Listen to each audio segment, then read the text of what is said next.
Mais moi, je dis qu'il faudrait, si on est un bon photographe, on doit tout savoir faire. Tu vois? Ça veut dire qu'il faudrait pouvoir aller dans la nature, faire des photos de nature. C'est pas facile. On croit que c'est facile, mais c'est pas facile. Et puis, il faudrait aussi pouvoir aller dans les manifs, il faudrait faire de l'architecture, il faudrait tout faire, il faut avoir un panache. Puis là, tu te sens bon après. Et puis après, quand tu te demandes de faire quelque chose, tu y vas. Tu vois.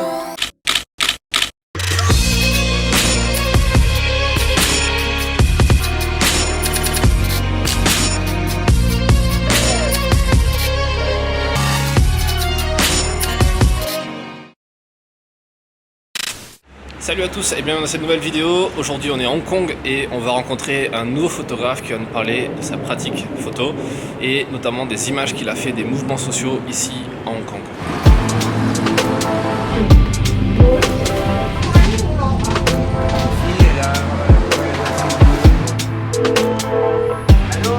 Ouais, Marc? Ok, ça marche. J'ai toujours été photographe, mais ça n'a jamais été mon métier. Donc je suis arrivé à Hong Kong il y a 42 ans. En fait, de métier, je suis horloger, technicien horloger.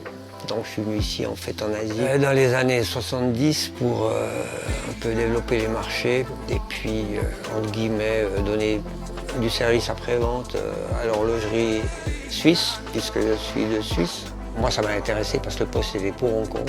Donc, je suis arrivé ici, aussi avec un appareil de photo, évidemment, mais ça, c'est plutôt pour le loisir. Mais ça s'est avéré utile parce qu'en fin de compte, j'arrivais dans les contres. J'ai voyagé énormément dans toutes ces contrées ici, où aller chercher des photos dans ces coins-là, ça valait vraiment le coup. C'est toujours pareil, c'est le mystère qui t'intéresse. Donc, la Chine était mystérieuse parce qu'on ne pouvait pas y aller. Alors, je faisais de la photo, ouais. J'avais un Mamiya, je me souviens. Mon but, c'était pas la photographie. Ça m'a poursuivi après, dans les 40 ans qui ont suivi jusqu'à aujourd'hui. C'est que j'ai toujours dans des coins pas possibles où les gens vont pas forcément, puis à cette époque, on n'y allait pas. Et après, ils disaient, tout le monde te dit, mais raconte, et on veut savoir, et tout, etc. Mais il fallait un témoignage visuel, parce qu'après, tu racontes des histoires pas possibles, et les gens, ils disent, ouais, ils fabulent, quoi. Voilà. Donc, les témoignages photographiques étaient hyper importants. Je faisais ce genre de portrait avec 13 photos chaque année, avec des nomades et tout, etc. Et puis après, normalement il y a une histoire derrière. J'ai écrit une longue histoire. C'est-à-dire que je ne suis pas venu professionnel.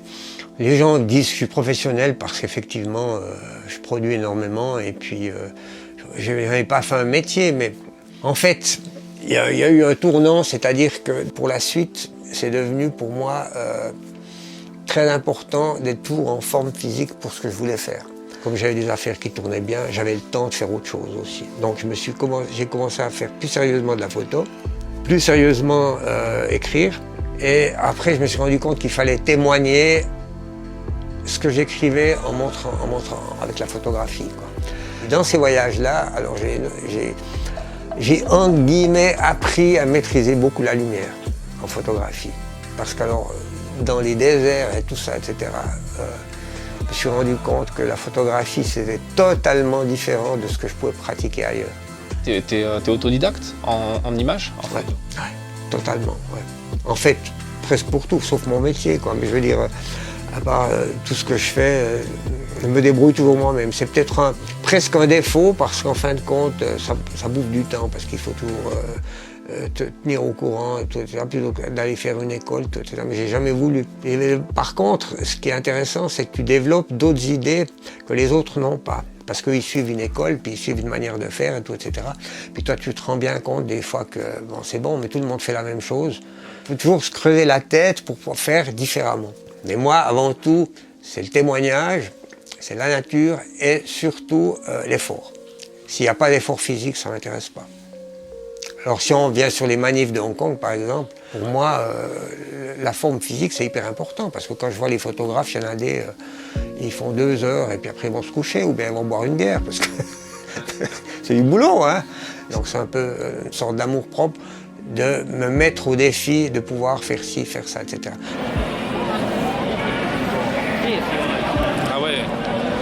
Là-bas, ça chauffe. Là-bas, je pense.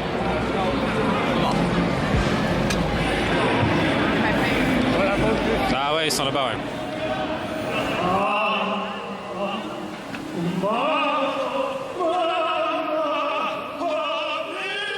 Quand j'ai décidé d'arrêter tout ça, de mon travail, je me suis mis à la photo sérieusement et puis à l'écriture, ça venait naturellement. C'était préparé depuis longtemps.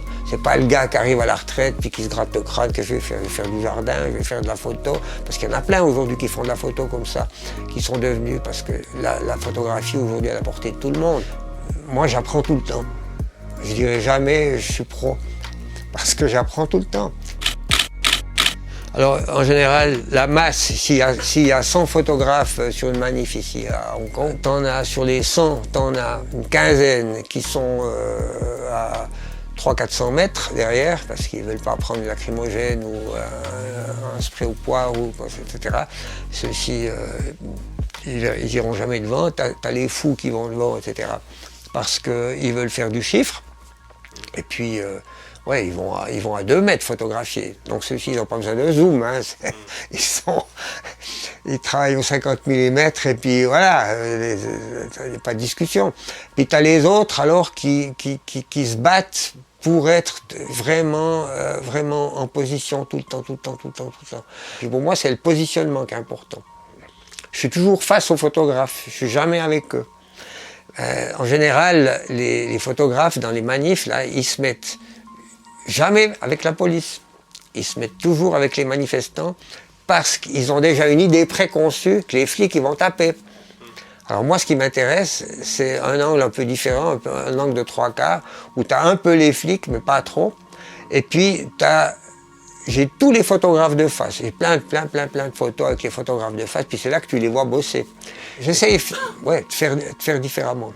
Mais pour moi, c'est de ne pas faire comme les autres. Puis en plus, après, il faut quand même reconnaître que les autres, ils doivent produire. Donc qu'est-ce qu'ils font? Ils vont quand même pour la photo phare, quoi. Il faut le gros truc. Moi, je suis assez, entre guillemets, bon, j'en ai aussi, hein, des trucs qui passeraient, qui feraient la une, c'est certain. Mais c'est pas le but. Moi, parce qu'après, je ficelle une histoire. Donc moi, je fais une sorte de, comme on discutait l'autre jour, une sorte d'éditorial où je prends un sujet particulier sur les manifestations pour expliquer pourquoi, etc., pourquoi on en est arrivé là. Puis après, je fais les à côté, la pauvreté, les machins, pourquoi. Parce que tout ça, ça fait partie des manifestations aujourd'hui à Hong Kong. Pourquoi, après tant d'années, on en est arrivé au point où on en est maintenant. Et ça, les autres, ils font pas. Ça part assez en arrière. Ça, pour moi, c'est une sorte de philosophie de la vie. Ça veut dire quoi? Ça veut dire que quand j'ai commencé à faire mes grands voyages d'aventure, tous les voyages que j'ai fait tout seul. Toute l'organisation. Ça veut dire que je dessine mes cartes, je prépare mes voyages ici, c'est des mois de boulot. Un jour, je sors une carte de géographie, je prends un crayon, puis je dessine un trait. Mais j'ai bossé pendant 3 mois pour savoir où c'est que j'irai. En général, c'est où il n'y a rien. Et j'ai toujours pensé, là, je suis sûr qu'il y a quelque chose. Il faut que j'y aille. C'est comme en photographie. J'arrive, il y a une montagne devant. Je dis, mais t'es con si tu vas pas voir ce qu'il y a derrière cette montagne. Elle est là, la photo. C'est toujours ça. C'est toujours ce désir de trouver quelque chose d'autre, de découvrir. Moi, j'ai eu un moment clé dans ma vie, c'est les années 80, où je me suis mis à fond dans la philo. Je me suis mis dans Rousseau à fond. Et Rousseau, pour moi, ça m'aide même dans les manifs ici. C'est marrant, hein, parce que Rousseau, c'était, je ne veux pas dire que c'est le père de la Révolution française, mais c'est lui qui a été l'instigateur et c'est lui qui a écrit sur tout ce qui est pré-révolutionnaire. Je pense que c'est bien d'expliquer pourquoi tu en arrives là. Oui. Tu vois, c'est pas une école, c'est une école de la vie, entre guillemets. Regarde. Ah ouais, quand il sort le flingue. T'as vu? Ah, c'est impressionnant. Non, mais je l'ai agrandi, là. Ah oui, en plus, c'est pas le flingue, d'accord, ok. Ouais, t'as vu ça, un peu? Ok, carrément. Les risques, évidemment, je prends des risques. Mais pour les gens qui suivent, par exemple, ce que je fais par mes chroniques ou par ma photographie et tout, etc., pour eux, c'est des risques inconsidérés. Alors que c'est pas vrai du tout, c'est le contraire. Moi, par exemple, en vélo, je connais plein de gens qui se cassent les clavicules, etc., etc. Moi, ça m'est jamais arrivé. Je ne suis pas un casse-cou. Tout ce que je fais, le risque, il n'est pas calculé, mais je veux dire, il est maîtrisé par l'expérience. J'y vais pas juste comme ça, tout d'un coup, etc.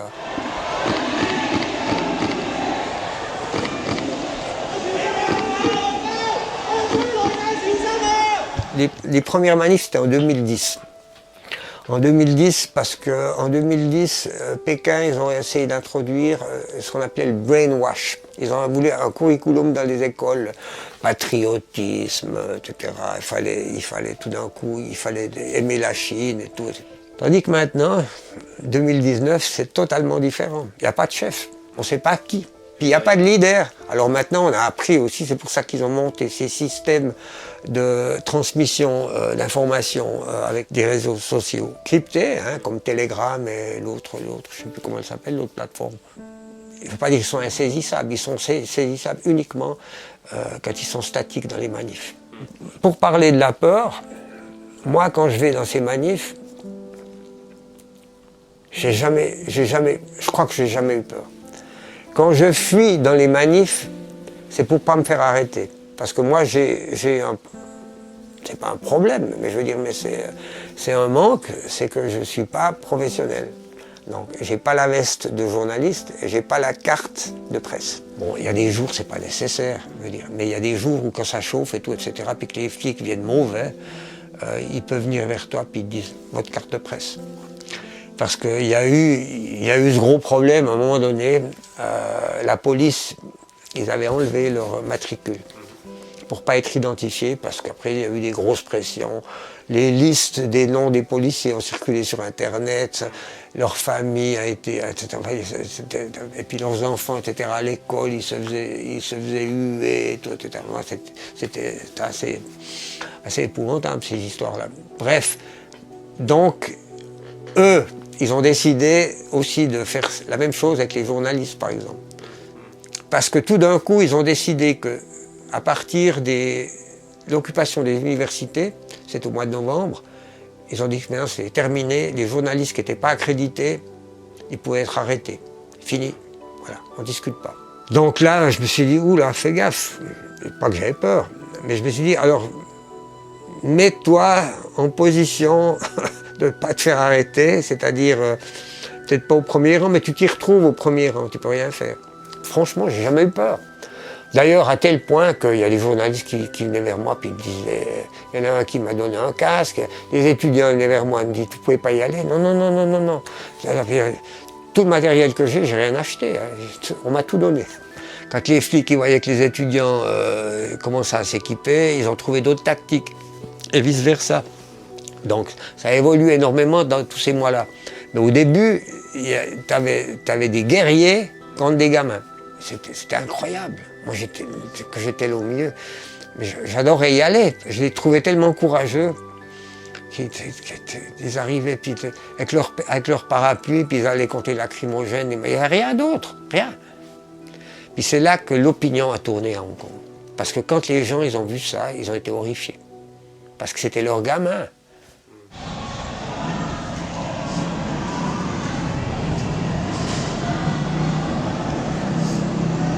Ok, j'ai pris un peu de lacrymo là. Ça pique un peu. Bon, pourquoi je fais ça, et ça faut l'expliquer aussi, c'est que en fait, moi ça fait 42 ans que je vis ici, et entre guillemets, je fais partie des meubles. Ça veut dire quoi? Ça veut dire que j'ai toujours travaillé avec des Chinois, ici.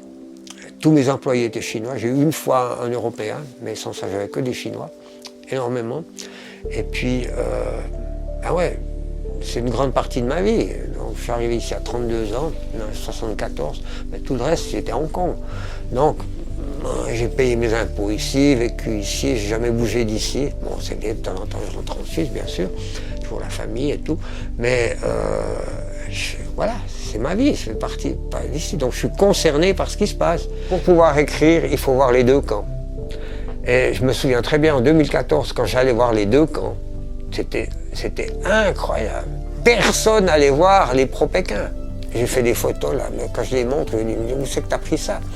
Il y avait des rassemblements, les drapeaux de Chine, il y avait des centaines, etc. Avec des mégaphones, salopards de Hong Kong, etc. Tout ça. Puis je me suis dit, il faut que tu continues comme ça, parce que tu ne peux pas être observateur et puis avoir des partis pris. Donc il faut que tu vois les deux côtés de l'histoire. Mais alors après, évidemment, tu as les émotions, puis tu as les coups de cœur. Et puis, parce que quand tu vois à 2 mètres de toi, tu as un gamin qui est par terre, et puis il y a 5 flics dessus, puis qui te tapent avec la matraque. C'est chaud au cœur, c'est clair. Donc tu prends tes photos, tout, etc. Tu as envie de donner un coup de pied au milieu, parce que... Mais tu peux pas, parce que tu finis en prison et puis c'est fini, quoi. L'aventure est terminée. Parce que le but, dans toute cette histoire-là, c'est pas se faire arrêter. Parce que si tu te fais arrêter, c'est fini. Tu peux oublier. Ça, c'est les affiches qu'ils donnent pendant les manifestations, ça? Ouais. En général, au départ d'une manif, il y a des stands où tu peux aller chercher